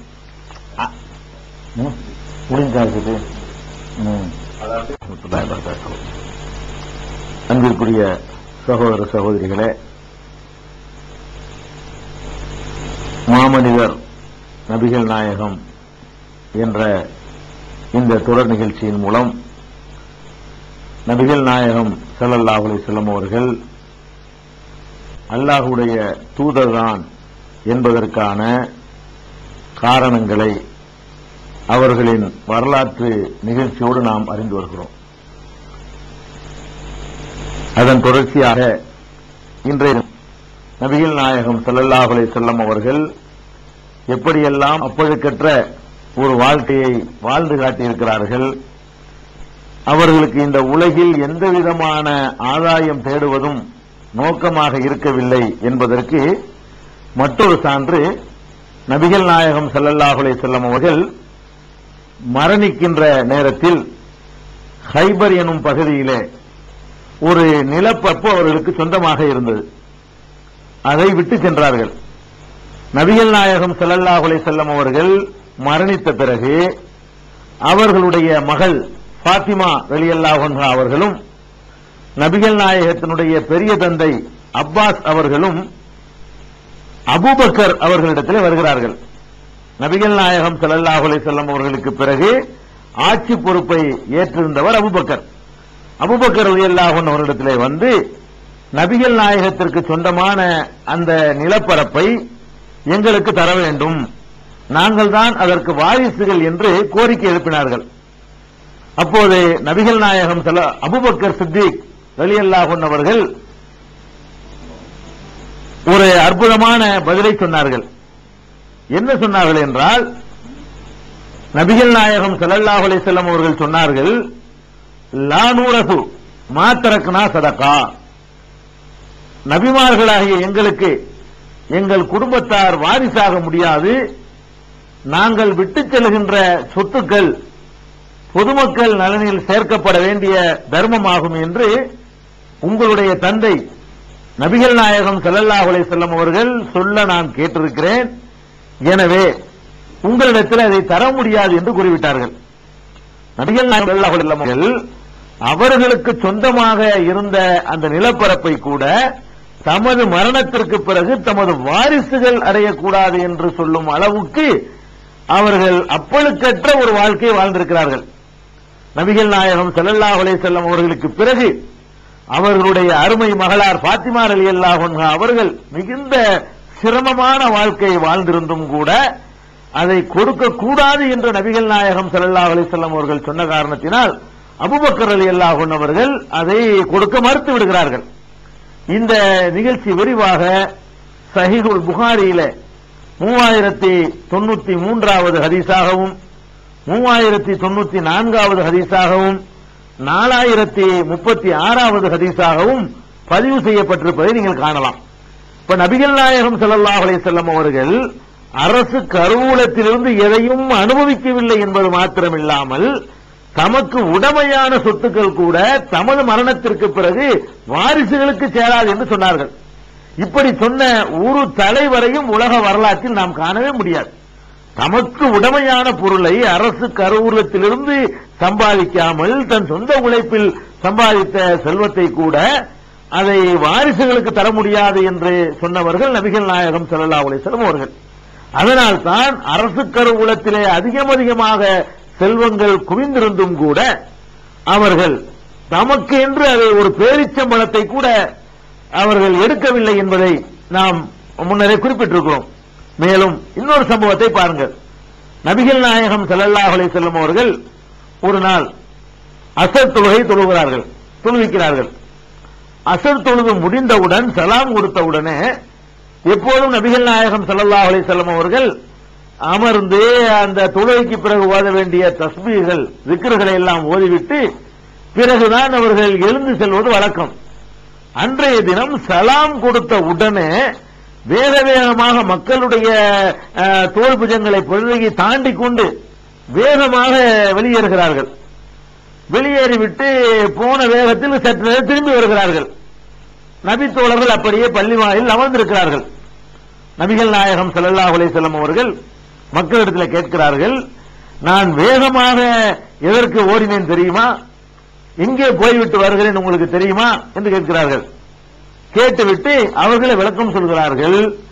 ஒரு வெள்ளி கட்டி ஒன்று, பொது நிதியில் சேர்க்கப்பட வேண்டிய வெள்ளி கட்டி ஒன்று எனது வீட்டில் இருந்து விட்டது. அதை நான் போய் அதை உரிய இடத்தில் சேர்ப்பித்து விட்டு அதற்கான உத்தரவு பிறப்பித்து விட்டு வருவதற்கு தான் போகிறேன் என்று சொல்கிறார்கள். அதாவது ஜகாத் என்ற பொது நிதிக்கு சேர வேண்டிய அந்த வெள்ளி கட்டி ஒன்று, தங்கம் வெள்ளி தான் யூஸ் பண்ணக்கூடிய அன்னைக்கு பொருளா இருந்தது. அந்த வெள்ளி கட்டி ஒன்று அவர்களுடைய வீட்டில் வைத்து விட்டார்கள். பொது நிதிக்கு வந்தது. தொழுகையில் இருக்கும் பொழுது அவர்களுக்கு நினைவுக்கு வருகிறது. தொழுது முடித்தவுடனே, தொழுகையில் இடையில முடிக்க முடியாது, தொழுது முடித்தவுடனே ஒரு 10 நிமிஷம் கழித்து கூட போய் எடுத்திருக்கலாம், ஒரு அரை மணி நேரம் கழித்து கூட அதை போய் எடுத்து விநியோகம் பண்ணியிருக்கலாம். எந்த நேரத்திலும் மரணம் வந்துடலாம். இப்ப தொழுது முடித்த நேரத்திலேயே நமக்கு மரணம் வந்து விடுமையானால் அந்த வெள்ளி கட்டி நமக்கு சொந்தம் என்ற வீட்டில் உள்ள குடும்பத்தார் நினைத்து தமக்கு பயன்படுத்தி விடக்கூடாது. அதுக்கு தான் அவசரமா ஓடி போய் நினைவு வந்தவுடனே வேகமாக ஓடி சென்று நான் அதை பொது நிதியில் சேர்த்து விட்டு வந்தேன் என்று நபிகள் நாயகம் ஸல்லல்லாஹு அலைஹி வஸல்லம் குறிப்பிடுகிறார்கள். இது சஹீஹுல் புகாரியில 851, 1221, 1430 ஆகிய எண்களை கொண்ட ஹதீசுகளாக பதிவு செய்யப்பட்டிருக்கிறது. இப்ப கவனிக்க வேண்டிய விஷயம் என்னவென்று சொன்னால், பொது நிதிக்கு சேர வேண்டிய ஒரு பொருள் சில நிமிடங்கள் கூட தனது வீட்டிலே இருந்துவிடக்கூடாது, மறதியாக நாம் மறந்துவிட்டால் அது குடும்பத்தார் தமக்குரியது என்று நினைத்து விடக்கூடாது என்பதெல்லாம் ரொம்பவும் கவனம் செலுத்தியிருக்கிறார்கள். அப்ப இவ்வளவு ஒரு கவனமான வாழ்க்கை வாழ்ந்த காரணத்தினாலதான் அரசாங்கத்தில் கருவூலத்தில் ஏராளமான செல்வம் குவிந்திருந்தும் கூட அதை தொடக்கூடாது என்பதில் உறுதியா இருந்தார்கள். அதனால இந்த எளிமையான வாழ்க்கை, இந்த எளிமையான வாழ்க்கை எதனால் அவர்கள் வாழ்ந்தாங்கன்னு கேட்டா, இருக்கிற அரசாங்கத்தில் தான் தொடக்கூடாது.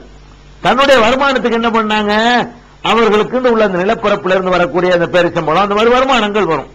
அவர்கள் தமக்கு ஒரு 100 ஆடு கொண்ட ஒரு சிறிய ஆட்டு பண்ணை வைத்திருந்தார்கள்.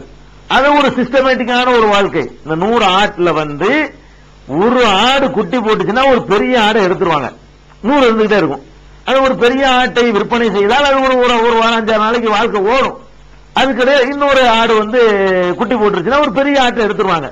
ஒரு குட்டி போடும் பொழுது மட்டும் ஒரு ஆட்டை எடுத்துக்கொள்வது என்ற ஒரு சிக்கனமான ஒரு கணக்கை வைத்துக் கொண்டு யாரிடத்திலையும் யாசகம் கேட்டுறாம, யாரிடத்திலையும் கையேந்தி விடாம, அரசாங்க பணத்தையும் தொற்றாம இதை கொண்டு எப்படி வாழ முடியும்னு கேட்டா, இந்த கோதுமை தான் தின்று வாழ முடியும், இந்த தண்ணியை குழைச்சுதான் சாப்பிட்டு வாழ முடியும், இந்த பேரிச்சம்பழத்தையும் தண்ணீரையும் சாப்பிட்டு தான் வாழ முடியும். அப்ப இந்த மாதிரியான வாழ்க்கை நபிகள் நாயகம் ஸல்லல்லாஹு அலைஹி வஸல்லம் அவர்கள் வாழ்ந்ததுக்கு இதாங்க அடிப்படையான காரணம்.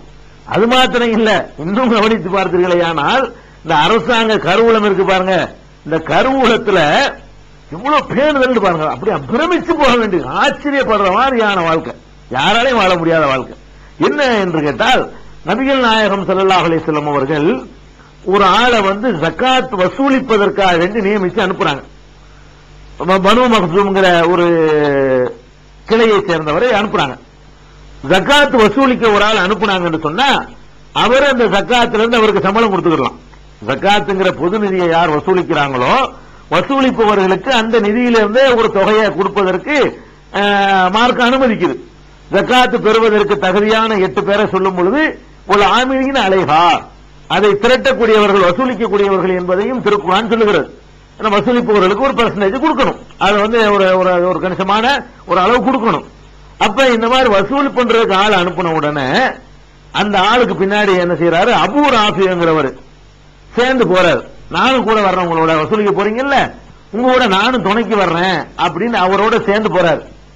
உடனே நபிகள் நாயகம் ஸல்லல்லாஹு அலைஹி வஸல்லம் என்ன சொல்றாங்க தெரியுமா, அபூ ராஃபியே நீ போக கூடாது, நெல்லு, அவர் போகட்டும் அப்படிங்கிறாங்க, தடுக்கிறாங்க. அவரை துணைக்கு போறேன்னு சொல்றாரு. அவரு துணைக்கு போறவர் தடுக்கிறாங்க. எதுக்கு தடுக்கிறாங்க தெரியுமா, இந்த அபூ ராஃபி என்பவர் நபிகள் நாயகம் ஸல்லல்லாஹு அலைஹி வஸல்லம் அவர்களால் விடுதலை செய்யப்பட்ட அடிமை. அபூ ராஃபிங்கிறவர் அடிமையா இருக்கிறாருங்க. மனிதர்கள் அடிமையா இருக்கக்கூடிய ஒரு முறை அன்னைக்கு இருந்தது. பிறகு இஸ்லாம் வந்து படிப்படியா ஒழிச்சிருச்சு. மனிதர்கள் அடிமையா இருக்கும் பொழுது இந்த அபூ ராஃபி என்பவரும் அடிமையா இருக்கிறார். இந்த அபூ ராஃபியை நபிகள் நாயகம் ஸல்லல்லாஹு அலைஹி வஸல்லம் விடுதலை செய்யறாங்க. அடிமை இல்ல போ அப்படின்னு விடுதலை செஞ்சிடறாங்க. ஒரு இஸ்லாமிய சட்டம் என்னன்னு கேட்டா, ஒரு ஆள் வந்து அடிமையா இருக்கிறவரை நான் வாங்கி விடுதலை செஞ்சேன்னு சொன்னா அவர் இறந்துட்டாருன்னா அவர் சொத்து எனக்கு வந்துடும். ஏன்னா அடிமைகளுக்கு சொந்தக்காரங்க இருக்க மாட்டாங்க, வாரிசுகள் இருக்க மாட்டாங்க. அப்ப அடிமையாக இருக்கக்கூடிய ஒரு மனிதனை மற்றவர்கள்லாம் விடுதலை செய்யணும் என்று தூண்டுவதற்காக வேண்டி என்ன பண்ணாங்க, இப்படி ஒரு சிஸ்டத்தை கொண்டு வந்தாங்க. இப்ப யாரெல்லாம் அடிமைகளை வந்து விலைக்கு வாங்கி அவங்களை அடிமை இல்லைங்கிற நிலைக்கு ஆளாக்குறாங்களோ, அப்படிப்பட்டவர் இறந்துட்டார்னு சொன்னா அந்த விடுதலை செய்யப்பட்ட அடிமையை விட்டு சென்ற சொத்துக்கள் விடுதலை செய்த முதலாளிக்கு உரியது என்று ஒரு ரூல்ஸ் இருக்குது. அப்ப நபிகள் நாயகம் ஸல்லல்லாஹு அலைஹி வஸல்லம் அவர்கள் இந்த அபூ ராஃபிங்கிறவரை வந்து அடிமையாக இருந்தவர் விடுதலை செஞ்சிருக்கிறாங்க. விடுதலை செஞ்சா என்ன ஆகும், இந்த அபூ ராஃபி இறந்துட்டாருன்னு சொன்னா அவர் சொத்து ரசூல் நபிகள் நாயகத்துக்கு வந்துடும். அப்ப அவருடைய சொத்து நமக்கு வர வேண்டிய நிலையில் இருக்கிறதுனால நீயும் போகக்கூடாது, வசூலிக்க போனேன்னு சொன்னா அதுல உனக்கு ஒரு பங்கு தருவோம், அந்த பங்கை விட்டுட்டு நீ மூத்தா போயிட்டேன்னு சொன்னா அது எனக்கு வந்துடும். அதனால என்ன செய்யக்கூடாது, என்னால் விடுதலை செய்யப்பட்ட அடிமையும் கூட அரசு கருவூலத்தில் வசூலிக்க போகக்கூடாது, என் குடும்பமா தான் நீனும் அப்படின்றாங்க. அப்ப வந்து ஒரு ஆள் அதாவது அரசாங்க கருவூலத்தில் இருந்து எந்த வகையிலையும் தனக்கு ஒரு பைசா கூட வந்து சேர்ந்துடக்கூடாது என்பதில் நபிகள் நாயகம் ஸல்லல்லாஹு அலைஹி வஸல்லம் அவர்கள் எவ்வளவு கவனம் செலுத்தி இருக்கிறார்கள் என்று பார்க்கிறோம். அப்ப ஒரு பேரிச்சம்பழத்தை தொடுவதை அனுமதிக்க மாட்டேங்கிறாங்க, ஒரு வெள்ளிக்கட்டி இருந்தா கூட அதுக்கு சம்மதிக்க மாட்டேங்கிறாங்க, ஒரு தன்னுடைய ஊழியர் அடிமையாக இருந்தவர் கூட போய் அந்த மாதிரி வசூலிக்கிற வேலைக்கு போய் ஜக்காத்திலிருந்து ஒரு பங்கு சாப்பிடுவதை வந்து ஒத்துக்கிற மாட்டேங்கிறாங்க. இப்படி எல்லாம் பெருமானார் ஸல்லல்லாஹு அலைஹி வஸல்லம் நபிகள் நாயகம் ஸல்லல்லாஹு அலைஹி வஸல்லம் அவர்கள் அப்பளுக்கு இல்லாத ஒரு பரிசுத்தமான ஒரு வாழ்க்கையை வாழ்ந்திருக்கிற காரணத்தினாலதான் அவ்வளவு பெரிய சொகுசு வாழ்க்கையும் வாழ்ந்துட்டு மக்காவுல 25 வயசுல இருந்து 40 வயசு வரைக்கும் நல்ல வளமான ஒரு லக்ஸரியான ஒரு வாழ்க்கையை வாழ்ந்து விட்டு இங்க வந்து இந்த மாதிரியான ஒரு உணவு பழக்கத்தை தன்னுடைய உணவாக வைத்துக் கொண்டு அவர்கள் வாழ்கிற காட்சியை நம்ம பார்க்கிறோம். அதே மாதிரி அவங்களுடைய வறுமையுடைய நிலை இன்னும் எந்த அளவுக்கு இருக்குன்னு சொன்னா பாருங்க, நபிகள் நாயகம் ஸல்லல்லாஹு அலைஹி வஸல்லம் உடைய வறுமையின் நிலை எப்படி இருக்கிறது சொன்னால், ஒரு சம்பவம் ஜாபீர் ரலியல்லாஹு அன்ஹு அவர்கள் அவங்க சொல்றாங்க, நான் வந்து வீட்டில் உட்கார்ந்து கொண்டிருந்தேன். ஜாபீர் இப்னு அப்துல்லா ரலியல்லாஹு அன்ஹு சொல்றாங்க, நபிகள் நாயகத்துடைய ஒரு தோழர் இவர். நான் வீட்டில் அமர்ந்திருந்தேன். அப்போது நபிகள் நாயகம் ஸல்லல்லாஹு அலைஹி வஸல்லம் அவர்கள் என்னை கடந்து சென்றார்கள். கடந்து செல்லும் பொழுது என்னோடு வரும்படி அவர்கள் செய்கை செய்தார்கள். நானும் கூடவே சேர்ந்து அவங்களோட போனேன். போனவுடனே என் கையை பிடித்துக் கொண்டு அவர்கள் நடந்தார்கள். நானும் அவங்களோட சேர்ந்து நடந்தேன். வந்து அவங்களுடைய வீட்டுக்கு வந்தாங்க. வீட்டுக்கு நடந்தவுடனே வந்து உள்ள அனுமதி கேட்டு உள்ள போனாங்க. உள்ள போய் வீட்டில் கேட்கிறாங்க, உணவு ஏதாவது இருக்கிறதா? என்னை அழைத்துக் கொண்டு தன்னுடைய வீட்டிற்கு சென்று ஹல்மின் கதாயின் ஏதாவது உணவு இருக்கிறதா என்று கேட்கிறாங்க. அப்ப வீட்டில் உள்ளவங்க சொன்னாங்க, ஆமா இருக்குது என்று சொல்லிவிட்டு, என்ன உணவு இருக்குது பாருங்க, 3 ரொட்டி இருக்குது, வெறும் ரொட்டி. அந்த 3 ரொட்டிகளும் கொண்டு வந்து முன்னாடி வைக்கப்படுது. வைத்த உடனே நபிகள் நாயகம் ஸல்லல்லாஹு அலைஹி வஸல்லம் என்ன செய்யறாங்கன்னு கேட்டா, 3 ரொட்டியில ஒரு ரொட்டியை தனக்கு பின்னாடி வைத்துக் கொண்டு இன்னொரு ரொட்டியை அழைத்து சென்றார்கள். அவருக்கு வைத்து விட்டு ஒரு ரொட்டியை 2 பாதியா சரி பாதியா ஆக்கி அவருக்கு பாதி தனக்கு பாதி வைத்து 1.5 ரொட்டி ஆளுக்கு ஒரு ரொட்டியும் ஒரு பாதி ரொட்டியுமாக வைத்து விட்டு சாப்பிடு அப்படின்னு கேட்கிறாங்க. அப்ப ஏதாவது குழம்பு இருக்குதான்னு கேட்கிறாங்க. அப்பதான் அந்த வினிகர் இருக்குது என்று சொல்றாங்க. அதையும் கொண்டாந்து வச்சு ஆளுக்கு 1 ரொட்டியை சாப்பிடுறாங்க. இதுல என்ன கவனிக்க வேண்டி இருக்குன்னு கேட்டா, அவங்க ஜாபீருங்கிறவர் இந்த ஒரு ஏழ்மையான ஆள் தான். ஒரு வீட்டுல ரொட்டி இருக்கு, ரொட்டி சொல்றது அவங்களுக்கு தெரிந்து கொண்டு அதுக்கு ஒரு பங்கு சேர்ப்பதற்கு ஒரு ஆளை அழைத்துக்கிட்டு போயிருக்கிறாங்க. ஃபர்ஸ்ட் சும்மா இருந்த ஒரு ஆள் வான்னு சொல்லி கூட்டிட்டு போய் சாப்பிடுறதுக்குன்னு கூட்டிட்டு போயிருக்கிறாங்க. போனா வீட்டுல இருந்தே 3 ரொட்டி தான். அதை கூட மறுபடியும் வச்சுக்கிறீங்களா இருக்குன்னு கேட்கற அளவுக்கு இங்க உலகம் இருக்கணும் உங்களுக்கு தெரியும். அப்ப இந்த மாதிரியான அடிப்படையில ஒரு ரொட்டியை வாங்கி கொண்டு ஆளுக்கு 1 ரொட்டியை சாப்பிட்டு இருக்கிறாங்க என்பதை பார்க்கும் பொழுது எவ்வளவு கஷ்டமான எவ்வளவு ஒரு எளிமையான வாழ்க்கைன்னு பாருங்க. இது சஹீஹ் முஸ்லிம்ல 3826வது ஹதீஸாக இடம்பெற்றிருப்பதை நீங்கள் பார்க்கலாம். அது மாதிரி நபிகள் நாயகம் ஸல்லல்லாஹு அலைஹி வஸல்லம் உடைய ஒரு பழக்கமாகவே ஒன்று இருந்தது. என்ன தெரியுமா? காலையில சுபுஹ் தொழுத உடனே வீட்டுக்கு வருவார்கள். வீட்டுக்கு வந்த உடனே ஏதாவது வீட்டில் இருக்கிறதான்னு கேட்பாங்க. எந்த ஏதாவது அவங்க ஏதாவது கேட்கறது என்னன்னு விளங்குது இல்ல. நம்ம இத்தனை நாள் பார்த்தோமே அதான். ஏதாவதுன்னா என்ன?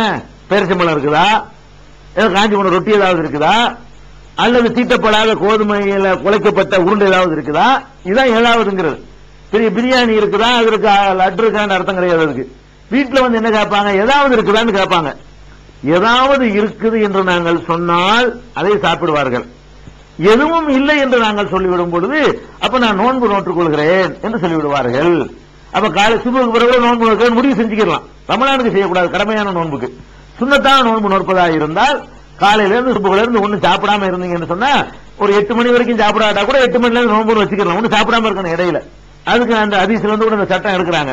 அப்ப நபிகள் நாயகம் ஸல்லல்லாஹு அலைஹி வஸல்லம் அவர்கள் வீட்டுல ஏதாவது இருக்குதான்னு டெய்லி கேட்பாங்களாம். ஏதாவது இருக்குன்னு கொடுத்தா நீங்க சாப்பிடுவாங்களாம்.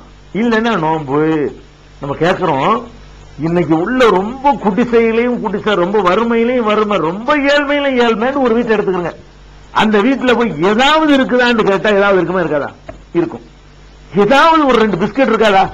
ஒரு ரொம்ப ஏழையான ஒரு வீடா இருந்தா கூட 2 பிஸ்கட் இருக்கும். கொஞ்சம் பொரிகடல இருக்காதா? அட கொஞ்சம் அரிசி பானையில கொஞ்சம் அரிசி கிடக்காதா? ஏதாவது இல்லாமலுமா இருக்கு என்று நீங்க நினைப்பீங்க. இருந்திருக்கீங்க. எதுவுமே இல்ல. என்ன ஏதாவது இந்த பிரியாணியை கேட்டாங்க, ஏதாவது இருக்குமானா 2 பேரிச்சம்பழமாவது இருக்குமான்னு அர்த்தம். அதுவும் இல்லன்னு இவங்க சொல்லுவாங்களா வீட்டுல உள்ளவங்க. அப்ப நான் ஃபுல் நோன்பு வச்சிடுறேன், வேஸ்டாக்கு பட்டினி கிடக்கணும் இல்லன்னு தெரியுது. சும்மா பட்டினி கிடக்கிறது அல்லாஹ்வுக்கு பட்டினியா இருந்தா நோன்புடைய நன்மை ஆயிட்டு போகுது என்று சொல்லி நான் நோன்பு நோற்றுக் கொள்கிறேன் என்று நபிகள் நாயகம் ஸல்லல்லாஹு அலைஹி வஸல்லம் சொல்றாங்கன்னா, இந்த மாமனிதர் பணம் சம்பாதிக்கிறதுக்காக வேண்டி அல்லது வசதியை பெருகிக்கிறதுக்காக வேண்டிதான் இந்த கொள்கையை முன் வச்சாரா? அவர் வச்சிருந்த கொள்கையை பார்த்தாலும் அதுக்குரிய கொள்கையா இல்ல. அவர் பட்ட சிரமங்களை பார்த்தாலும் அதுக்குரியதா இல்ல. அவர் இழந்ததை பார்த்தாலும் அவர் இப்படி நினைக்க முடியல. அவர் வாழ்ந்ததை பார்த்தாலும் நினைக்க முடியல. அவர் விட்டுட்டு போனதை பார்த்தாலும் நினைக்க முடியல. என்னத்தை வச்சுட்டு போனார்னு பார்த்தாலும் நினைக்க முடியல. வச்சுட்டு போனதெல்லாம் குடும்பத்துக்கு இல்லைன்னு ஆகிட்டு போனதை பார்த்தாலும் நினைக்க முடியல. எந்த வகையில உரசி நீங்கள் பார்த்தாலும் கூட நபிகள் நாயகம் ஸல்லல்லாஹு அலைஹி வஸல்லம் இப்படி ஒரு வாழ முடியுமாங்க? நமக்கு முடியுமாங்க? ஏதாவது இருக்குதான்னு வீட்டுல போய் கேட்டா அப்படி ஒரு நிலை யாருக்காவது நமக்கு வந்திருக்குதா? யாருக்குமே வந்திருக்காது. அப்ப அந்த மாதிரியான ஒரு நிலைமையெல்லாம் பார்க்கிறோம். நபிகள் நாயகம் ஸல்லல்லாஹு அலைஹி வஸல்லம் உடைய காலத்துல அதாவது ஒரு பயங்கரமான ஒரு யுத்தம், அகல் போர்னு உங்களுக்கு எல்லாம் தெரியும். இஸ்லாமிய வரலாற்றுல ரொம்ப சோதனையான ஒரு போர் என்று இந்த அகல் போரை வர்ணிப்பாங்க. ஏன் அப்படி வர்ணிப்பாங்கன்னு கேட்டா, எல்லாரும் கூட்டணி சேர்ந்துகிட்டு தாக்குதல் நடத்த வந்த நேரம் மதீனாவை நோக்கி அவ்வளவு படையினரும், அவ்வளவு குலமும், அவ்வளவு கோத்திரமும், அவ்வளவு சுற்றுவட்டாரமும் டோட்டலா மதீனாவை தாக்குறதுக்கு வர்றாங்க. எல்லாரும் சேர்ந்து முஸ்லீம் அல்லாத அத்தனை பேரும் ஒரு அணியாக திரண்டு கொண்டு ஒரு ஒப்பந்தம் செய்து கொண்டு இதோட இஸ்லாத்தை ஒண்ணுமில்லாம ஆக்கிறேன்னு முகமதியின் நபிகள் அவங்களுடைய சமுதாயத்தை ஒழிச்சிடணும்னு மதீனாவுக்கு படையெடுத்து வர்றாங்க.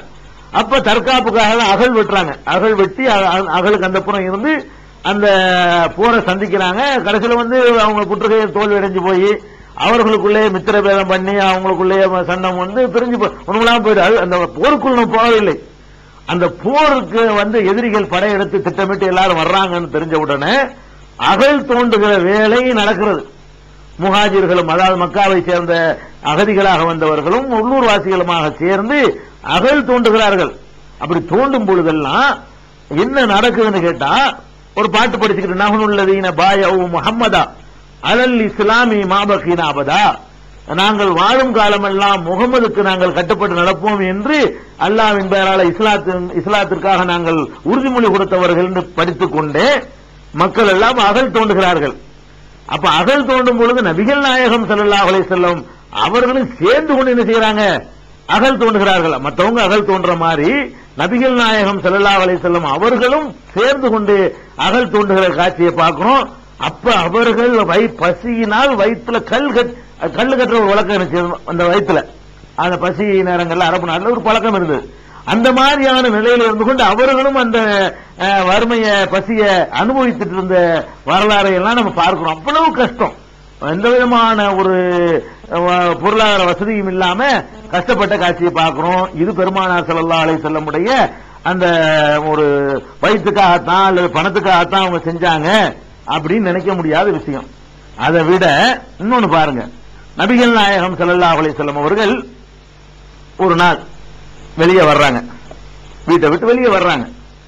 வெளியே வந்தாங்கன்னு சொன்னா அன்றைக்கு சமுதாயத்தில் முக்கிய பெருமுகளாக இருந்தவங்க அபூபக்கர் ரலியல்லாஹு அன்ஹு அவர்களும் உமர் ரலியல்லாஹு அன்ஹு தான்.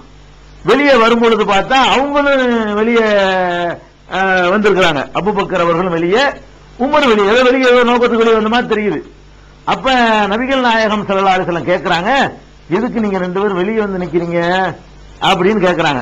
மாஹரஜகுமா மின் புயூத்திக்குமா ஹாதிஸா, இந்த நேரத்தில் எதுக்கு வெளியே வந்து நிக்கிறீங்கன்னு கேட்கிறாங்க ரசூல் ஸல்லல்லாஹு அலைஹி வஸல்லம். அப்ப அந்த நபி தோழர்கள் ரெண்டு பேரும் சொல்றாங்க, காலா அல்ஜூ, பசிக்காதான் வெளியே வந்து நிக்கிறோம் யார சொல்லாங்கிறாங்க.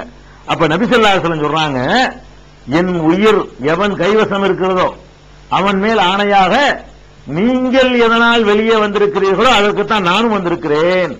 பசி போக்க ஏதாவது வழி இருக்குமா என்பதற்காகத்தான் நானும் வெளியே வந்திருக்கிறேன் என்று நபிகள் நாயகம் ஸல்லல்லாஹு அலைஹி வஸல்லம் அவர்கள் சொல்ற காட்சியை பார்க்கிறோம். அப்ப இந்த பெரிய ஆட்சி தலைவர், பெரிய ஆன்மீக தலைவர்ங்கிற பெரிய கிரீடத்துக்கு தலையில வைக்கிற மாதிரி இவங்க தெரிஞ்சாலும் அந்த கட்டத்திலையும் அவங்களுடைய நிலைமை என்னவா இருக்குன்னா, இது சஹீஹ் முஸ்லிம்ல 3799வது ஹதீஸ் நீங்க பார்க்கலாம். அவ்வளவு பெரிய ஒரு நிலையிலையும் கூட அவங்க ரொம்ப ஒரு கஷ்டத்திலையும் வறுமையிலையும் இருந்து பார்க்கிறோம்.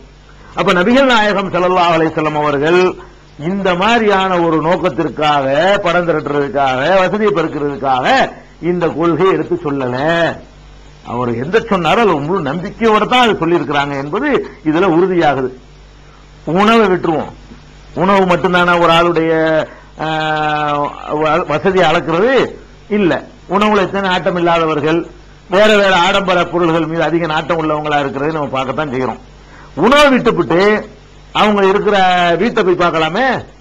அவங்க வாழ்ந்தாங்கல்ல வீடுங்கிறது என்ன அதை பார்க்கணும். நபிகள் நாயகம் ஸல்லல்லாஹு அலைஹி வஸல்லம் அவர்கள் பெரிய, அவங்க யாரே பெரிய ஆன்மீக தலைவருங்க, பெரிய உலகத்துக்கு பெரிய ஆன்மீக தலைவர் அவங்க. இரண்டாவது பெரிய சாம்ராஜ்யத்தினுடைய அதிபர். இப்படி ஒரு உயர்ந்த ஒரு நிலையில இருக்கிற நபிகள் நாயகம் ஸல்லல்லாஹு அலைஹி வஸல்லம் அவர்கள் வசித்த வீடு என்ன தெரியுமா? ஆயிஷா நாயகி அவங்களுடைய மனைவி சொல்றாங்க, நபிகள் நாயகம் ஸல்லல்லாஹு அலைஹி வஸல்லம் அவர்கள் வீட்டிலே எழுந்து இரவில் தொழுவார்கள். தொழும்போது நான் குறுக்கே படுத்து கிடப்பேன். குறுக்கே படுத்து கிடக்கும்போது தொழ முடியுமா? ஒரு ஆள் குறுக்க படுத்து கிடந்தாங்கன்னா தொழுகையில கொண்டே நெத்தியை கொண்டே நிலத்துலாம் வைக்கணும். அந்த இடத்துல கால் நீட்டிட்டு படுத்து கிடந்தாங்கன்னு சொன்னா தொழுக முடியாது. அப்ப நபிகள் நாயகம் என்ன செய்வாங்கன்னு கேட்டா, தொழுது கொண்டிருக்கும் பொழுது சஜிதா செய்ய நிலத்தை நெற்றியை நிலத்தில் வைப்பதற்காக வேண்டி குனியும் பொழுது தமது விரல்களால் என்னுடைய காலில் குத்துவார்கள். நான் கால்களை மடக்கிக் கொள்வேன். அந்த இடத்தில் அவர்கள் சஜிதா செய்வார்கள். அவர்கள் சஜிதா செய்துவிட்டு எழுந்தவுடனே நான் பழையபடி காலை நீட்டிக் கொள்வேன் என்று நபிகள் நாயகத்தினுடைய மனைவி சொல்றாங்க. அப்ப அங்க ஒரு சந்தேகம் வருது, ஏன் சஜிதா செய்ய வரும்பொழுது நீங்களா காலை மடக்கிற வேண்டியதானே, அதையும் விரல்ல குத்தும் போது நீங்க காலை மடக்கணும் என்று கேட்கும் பொழுது ஆயிஷா நாயகி அவங்க மனைவி பதில் சொல்றாங்க, உல் புயூத்து யௌமஇதின் லைஸ ஃபீஹா மசாபிஹு, அந்த நாள்ல எல்லாம் எங்க வீட்டுல விளக்குகள் கிடையாது, அந்த நாள்ல வீட்டுல விளக்கு இல்லைங்கிறாங்க. இந்த சம்பவத்துல இது சஹீஹுல் புகாரியில 382வது ஹதீஸா நீங்க பார்க்கலாம், 513வது ஹதீஸா பார்க்கலாம். இன்னும் பல நூல்கள்லையும் இந்த சம்பவம் இடம்பெற்றிருக்கிறது. இதுல கவனிக்க வேண்டிய விஷயம் என்ன தெரியுமா? ஒரு பெரிய சாம்ராஜ்யம்